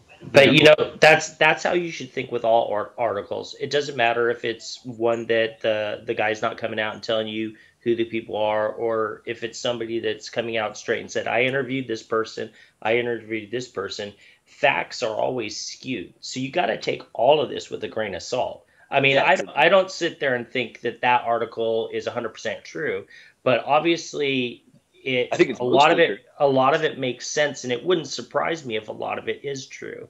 But I agree with you, Remy. You shouldn't just say, okay, that's it, that's the story. They screwed up because of that. I just feel like I felt like this was one of the really good pieces of journalism that's actually come out in a while. Like, the way I look at this is an actual piece of journalism. There's too many other things out there, just simply regurgitations of information, reprints of press releases, and just simple statements of things happening. Whereas this is a real piece of investigative journalism that gets to the bottom of questions that readers really want to know. I would love for more journalists to take articles like this upon themselves and try to give an unbiased look deep into something that's unknown. I mean, it's not like this is stuff you couldn't make up. This could be fiction. True. This could be nonfiction. It's not like it's like, oh, and all of a sudden Bungie levitated their studio to where they are now. Yeah, but if this was completely false, Bungie would have come out, because this is pretty big. It's gone through the community. They would have come out and said, this is bull. I don't know. I don't know. You could even sue for libel on some of the stuff. Yeah, because that's bad mouthing, and they don't want to be bad mouthed if the stuff's not true. I mean, shoot, as it is, they put their noses in. I mean, remember, if it's something that Bungie doesn't like, or Activision, or the conglomerate of both of them, they put a stop to stuff right away, and they let the community know. I mean, remember when somebody was trying to sell some T-shirts during vanilla Destiny? I mean, that lasted like 3 days, and it was like bam, so I think that there has to be some kind of truth to this, or they would have come out right away and said, you know what, this is baloney, don't listen to this article at all. I don't know. I think drawing attention to it like that would be the wrong move. Like I'm going to go write an article about how Shark's 3D Man is really a werewolf. You've got time on your hands to go to say, hey, everyone, check this out, I'm not a werewolf. Or does you coming out and saying I'm not a werewolf make you look more like a werewolf? Dude, if somebody wrote an article about me being a werewolf, I would have to I'd retweet that shit. I'd be like, look, this dude thinks I'm a werewolf, check it. Yeah, I don't know. I would probably respond one way or another. I wouldn't just sit on it. I mean, when it was something big, if it's big and it is kind of flowing through community, it's all over Reddit. I mean, they watch Reddit all the time. It's not like Kotaku is a tiny little news source. It's not like big. This author is a tiny little no-name author. Like, he's one of Kotaku's main writers. Like, he's written bunches of good pieces. I mean, I could contact somebody right now and say I worked for Bungie, but I don't want to talk. I don't want my name used. Him as a journalist, no, he would know their names. Him as a journalist, they spoke with him on a condition of anonymity. Him as a journalist, he should have done his due diligence and verified their authenticity for us as readers. Our goal is to trust him that he's done that. Yeah, I don't know. And the people on NeoGAF, like the mods on NeoGAF, many times someone will come forth and leak things on the condition of anonymity. And in order to allow it to still be posted there, the GAF mods will contact that person. That person will reveal their identity to the GAF mods, and the GAF mods will say, hey, this is anonymous, but we're backing it. It's out there. This person is a developer for this company. We're certain. They sent us their photo badge, picture. Yeah. Wolf Bible says, "Where's Sharks 3D Wolf?" Funny. Shank 3D. What? But yeah, I don't, I don't, I don't buy it. I don't buy a large portion of it. It just doesn't. It doesn't make sense to me. For like, let's say I was at the head of Bungie, right? I was the person in charge of making decisions, like, hey, I know that this engine sucks, but we're just going to keep going on it. Like I just don't see them making those choices. Like, I know that there's limited amount of time. I know that there's all these other factors, but it just doesn't make sense to me. It just doesn't make sense at all. So that's my take. Anyone else have anything to say on this before moving on? Right on. Jez, I really wish that you would have read it because you got a pretty good bullshit detector. Yeah, I'll have to read it before next week. Yeah, we'll talk about it with River because he's probably got some words on it, and then we can talk about his unboxing video. I almost showed it. I almost pulled it up just to show, but I don't know where the music came from that he's dancing to, and I didn't want our video to get flagged on YouTube. So yeah, I don't know. Moving on. So that's the big news for the week. There's some other issues at hand. Weapon parts is one of it. There's an interesting write-up by an individual on Reddit about only netting themselves 4 total weapon parts in about 4 hours of gameplay. They're just trying to level up their bad juju to do something. And they give the breakdown of, I got this many engrams, they were armor, I got this many weapon engrams, this many of them turned into motes of light, and the ones I got broke down into these weapon parts. So I got 4 weapon parts. And, this is affecting everybody from veteran players to new players. As a veteran player, I can only imagine how bad it is for new players trying to acquire these things. It goes against what Bungie originally stated for some things, such as, wanting to make weapons more accessible to be able to test things out and play with them, and how they made the exotic perks unlocked to begin with on exotics so that you could go ahead and experience them while you while you level them up, wear them and use them while you level them up. That was the point of a lot of the changes they made, but it seems to be a step back with how they've changed the economy to limit things. Have you guys been impacted by the weapon partner? I don't think so. Sharks? No, Agris already knows that I have no problems with that. He said I have endless supply of every material in the game. You do. Tell everybody, give them a rundown. How many weapon parts do you have? Over 4,000. Oh my god. How many armor parts do you have? Over 2,000. How many modes of light do you have? 1,600. How many strange coins do you have? Same. Yeah.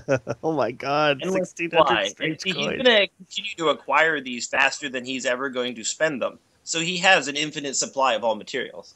So this is a great example of how hard it is to balance this game for different people. So what they needed to do was they needed to bring the drop rate for motes of light up, and they needed to bring the drop rate for strange coins up, so that every person could buy what they needed to. Like they wanted to have a nice flow. But then when you look at somebody like Sharks, 3D Werewolf Man, he is playing it so much and so often that he breaks this balance that they have. Like I used to put all of my strange coins and materials and motes of light into the vault so that I could share them between each character. But at some point in the last couple of weeks, I stopped putting motes of light into the bank just because I was gaining them at such a pace and I was using them at such a pace that it didn't make sense anymore. So now I've got a healthy amount of motes on each character and 700 in the bank, just hanging out for the off chance that I run out of motes of light on each of my characters. But you have to worry about those people that aren't Sharks because there's so many more of them. Like we were talking about those PlayStation 4 trophies where, some basic a fraction of the population had completed certain things, which were everyday activities to you or I. But, how many... I want to get a really, really casual player in on here. Someone who's got like 20 coins and has already spent all of their light, and see what it is like. Like, what are you even doing with your time here? Oh my Yeah, God. I feel sorry for people that don't have a lot of time because, I mean, there's a lot of people that can only run one character. In fact, we know some people that don't run a lot, and it's got to be hard. I sit there and I give them a hard time, but I know I'm giving them a hard time, and I'm the exception. But it must really stink for people that have problems getting materials, getting anything, and not being able to do stuff to upgrade it, or they have to wait. I mean, it does stink. It's a weird system. I mean, the game is made for you to play a lot in order to get anything, and I understand why some people just don't want to do that. Okay, so River says, I bet Sharks is just very choosy about what he upgrades and purchases. And I'll tell you what, right now, River, even if I never upgraded anything, and I just kept all of what I was doing, I'm still nowhere near where Sharks is. So even if he is just not up, even if he is just very choosy about what he upgrades and purchases, which is a very smart thing to do, he's still got so many more than I've spent. It would take me so long to catch up to him. On the flip side, I play nearly as many hours as Sharks has. Like, he's got a couple hundred on me, but we're both over 2,000 hours if you include all our hours in orbit and tower and stuff. And I only have about 250 weapon parts left total on all my accounts. I think a good proposal is to have the drop rates be based off of how many you have. Oh, interesting. So it's the more you have, the less higher drop. rate. Yeah, the higher, more of them you get. But that's not entirely fair. You shouldn't punish players for putting more time into a game. That's a bad Well, way you're to not go. punishing them. They have an endless supply. That doesn't matter if they have them or doesn't matter. But if they have them because they're choosy, now you're just going to force them to always remain choosy. Well, there's another way of doing it too, which Hey, they have a 200 limit on legendary marks for a reason. Yeah, true. Which is so stupid. Yeah, no, forget that. Just don't have weapon parts, don't have armor parts. You want to upgrade something, it just takes experience to do it, and it automatically upgrades. I mean, yeah, I don't see why you need more than experience in planet materials. I mean, it was pointed out in that article I mentioned that at least planet materials have a purpose because they drive you to explore and to go around to areas of planets you maybe wouldn't normally go spend very much time there. So at least they have an ulterior motive to be there, but weapon parts really are pointless. So Mystic Rose says, I try to play every night and probably 8 hours on the weekend, and still I have 3 armor parts and 20 weapon parts. Yeah, see, it's terrible. Yeah, I don't know. I'm happy with the drop rates, and and I don't know. It's got to be a tough job at Bungie to try and balance that out. Giving the people who play all the time what they want, while also making sure that the people who don't spend that much time in it still have a meaningful time. You can't raise the drop rate too much, or else the people who are way ahead are going to have 4,000 motes of light. Moving on. All right, so to wrap things up, I have a really good suggestion from Reddit and a series of super good advice. The suggestion was by Bonnie Noir, and it was an emote idea, a rock paper scissors emote that, when used randomly, produced either rock, paper, or scissors each time you used it. Okay. I before Destiny released, they showed a bunch of still pictures. A bunch of still pictures came out. Still pictures. A bunch of pictures came out in a magazine. I don't remember what magazine it was, but it showed the Exo's like salute / fist pump thing, but it was at the fist pump frame, and I said I hope to God that this is a paper rock scissors emote. Like what I really wanted was a way of playing paper rock scissors in the game, and I thought that that's what that was kind of a 1 2 3 throwing that down. That would be awesome. That would be way awesome. But as far as like a random, like that seems crazy. Yeah, you could rock paper scissors to see who goes first, or see who gets what position, or when you're boarding in a tower, or if there's 7 people that want to go in a raid, you can see who gets to go and who doesn't. The Right. only problem with that though is that it's super random. Like there's no rock paper scissors strategy involved. Yeah, but everything else in the game is super random, so why not? Right.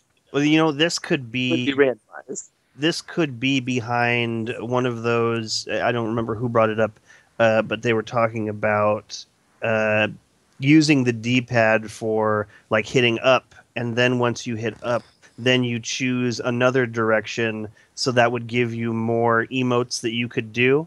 So like if you hit up and then you would have 4 more choices for emotes, then you could go to paper rock scissors on the emote, and then you could choose whichever one you wanted.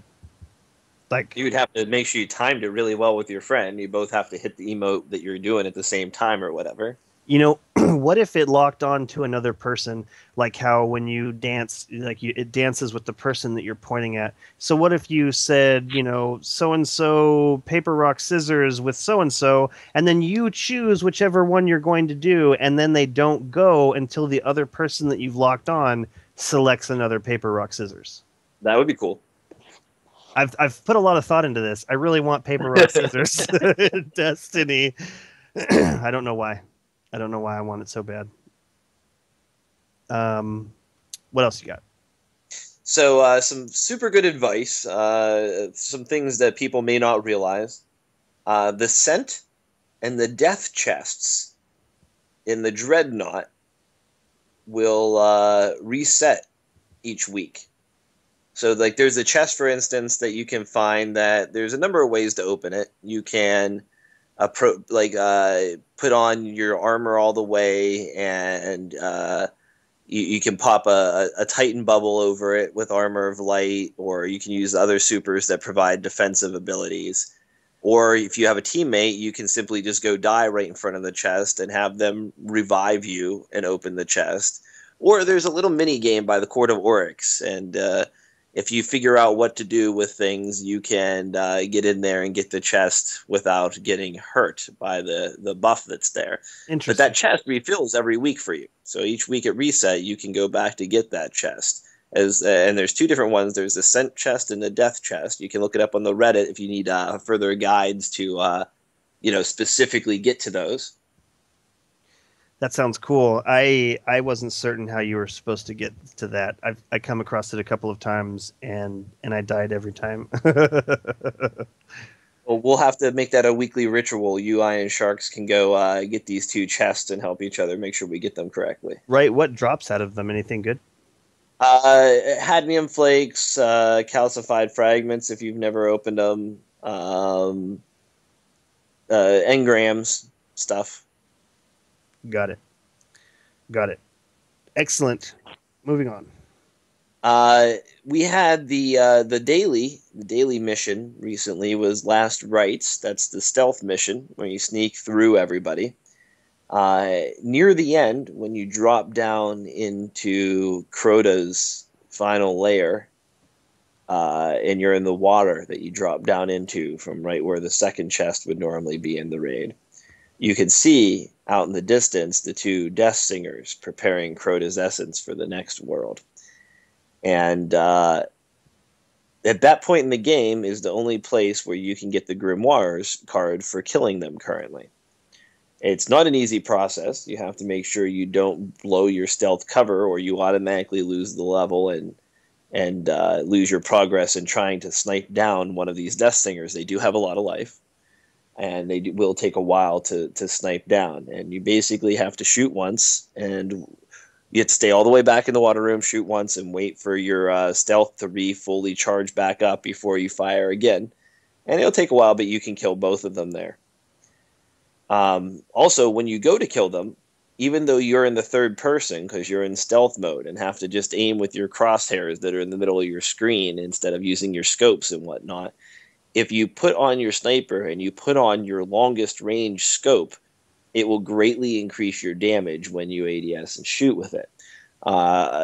Just upgrading to the longest range scope available on your sniper rifle can increase the damage from anywhere in the range of, like, say, 7,000 to 11,000. Make that much of a difference. Excellent. I still like you to show it to me because I tried and it didn't work out so hot for me. We'll take care of that for you.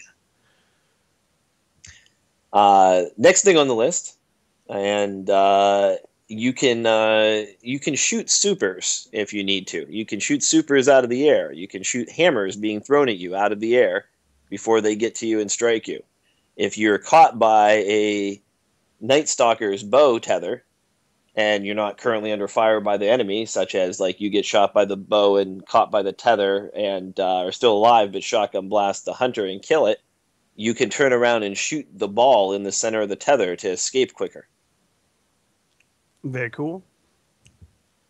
And one thing that someone noticed that I found curious that I'm going to go investigate for, and I don't know if anyone knows what's for, is when you go into the Sunless Cell and go to fight the Darkblade, before you jump down to his pit, there's apparently a sword hanging from the ceiling that you can shoot down. That will then drop down into the ground near where the explosive barrel is, down in the pit. As of yet, no one knows exactly what it's for, if anything, but it's definitely curious. That's awesome. That's really awesome. And that's all I got this week. Excellent. Sharks, did you have anything else that you wanted to talk about? No. Everything sounds pretty good. Jez, do you have any Destiny-related stuff you want to talk about? No, I'm pretty good. Okay. Yeah, what are your plans for hard mode raid? Do it. Do it. So will you be attempting it at launch? Will you be going with a group for Worlds first? You have your raid group all lined up? Yeah, we do. So we'll be there. Well, I love Jess's vague I'm answers. a man of many words, and I'm keeping them all to myself. I have a question for you. What level are you going in at? I'm going to be 308. Cool. That's the best I could do because I still have 299 boots. Sharks, what level are you going in at? I'm 305. Agrios?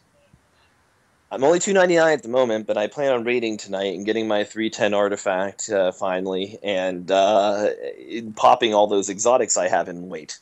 And once I do that, I hope to have a 310 exotic weapon, a 310 exotic armor piece, and then use extra 310 exotics to infuse a legendary up to such in both departments. So I should increase greatly. I'm hoping to break 305, but it's going to be definitely a luck on my side if I do. Got it. Well, then I guess that's it. All we have left to do is shout outs, starting with Sharks. My shout out is going to Wolf Bible, aka Godbearers. He had the checkpoint of Atheon and graciously was handing it out. Well, the checkpoint for what? For Atheon, for the quest. Oh, yeah. That's the next step for you getting your no time to explain is the in fact, I have that on another character if you need it, Remy. Yeah, I need it. Let's do it right now. Agrios. I didn't think of my shout out in advance, so let's just shout out to everybody who's gonna be dipping into the hard mode and trying for world first. Good luck to everyone. Let's see someone from the community, be world first again. Excellent. Jizz. Shout out to you guys for putting up with me while I'm basically falling asleep petting my cat. You're a good guy, Jez. It's awesome having you on the show, no matter what you're doing. Okay, my shout out is to XSplit for doing absolutely freaking nothing for me. God, I'm so hating on XSplit right now. Like, I just want to do this podcast. I love doing this podcast. I love when people come in and listen. I love when they listen at home. I love when they listen in the car. And I love doing it. But XSplit is making my life hell. And I don't appreciate it. So that's my shout out. Thank you, XSplit, for all your bull crap that I put up with. I need something else. And that wraps up episode 62. I would like to thank everyone listening for tuning in. I hope you enjoyed the show. If you have any questions or suggestions for topics to be discussed on the show, like something I can use other than XSplit, please leave them in the comments below or send them to feedback@guardian1.net, and we will see you next week.